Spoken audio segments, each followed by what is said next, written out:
will the deep state allow Donald Trump to end the war in Ukraine, where they could have ended during the Biden administration instead of spending billions of dollars? Maybe they have decided that now is the time.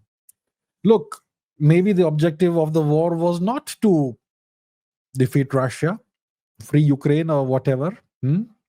See, first of all, the special military operation was not started by the Americans, by NATO. It was started by Putin, by Russia, by President Putin. And he was left with no choice but to do this. Otherwise, it would be like NATO on his borders, right at his borders, right at his doorstep, NATO missiles at his doorstep. He couldn't let that happen, so he was forced into that. If he had been a little smarter, I would say, with the benefit of hindsight, it's easier to say this. It's very easy to say this and criticize, but my point is, the right time to do that would have been 2014 when he took Crimea, actually. But, well, that's what we can say with the benefit of hindsight. It's not easy being in Mr. Putin's position. So he launched this special military operation, which we call the Ukraine war. And once this happened, obviously, the US, whoever runs the US, would have known that Putin will be left with no choice but to do this. And then you do some calculations, you do some war gaming, right? And one of the outcomes of this war has been the rapid deindustrialization of Europe. Nord Stream happened, the pipeline was blown up. One of the pipelines was blown up, the second one has been shut down, right? So Germany has been starved of cheap energy. Germany went into a recession, and now they are not doing well at all. They've been pouring money, that is taxpayer money, that is intended for Germany's development, into Ukraine. So all essentially the whole of Western Europe, EU and NATO nations, are kind of doing very poorly right now economically. Europe is being deindustrialized, essentially. The engine that always drove the European economy was Germany, and Germany is in the doldrums right now.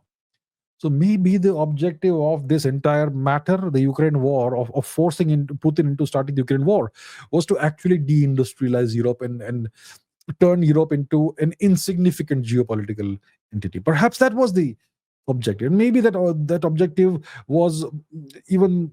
Well, it was bolstered by pushing in millions of undocumented illegal immigrants, so-called refugees, into Europe. Certain kinds of refugees, military-age males with almost no women and children. So that is kind of, yeah. And essentially almost all the EU countries have been forced into accepting very large numbers of refugees. So Europe is in a mess right now. And maybe the whole purpose of this Ukraine thing was to put Europe in this crisis. And it's a crisis that it's almost impossible for European nations to extricate them out of without leaving the EU, without leaving NATO. And that's not happening, right? So maybe the objective has been achieved. Now, Ukraine's purpose has been served, and Ukraine is just a disposable pawn on the chessboard, on the geopolitical chessboard. So now it's time to sacrifice that pawn. End of story. Now we will militarize Poland. So Poland is being quietly militarized. It's becoming Europe's primary military power. So Poland could be the next linchpin for NATO. So yeah, so if that is the case and the objective has been served, then it will be okay for Donald Trump to end the war in Ukraine, and through whichever means, negotiate with Putin, sit down, negotiate, and come to some kind of a deal. Maybe freeze the line of control where the Russian positions currently are, the front lines of the Russian positions. Maybe that sort of thing. Or maybe Putin will push for more, and we'll see how it goes. But yeah, Trump will most likely end the war in Ukraine, and probably the deep state's agenda has been served when it comes to Ukraine.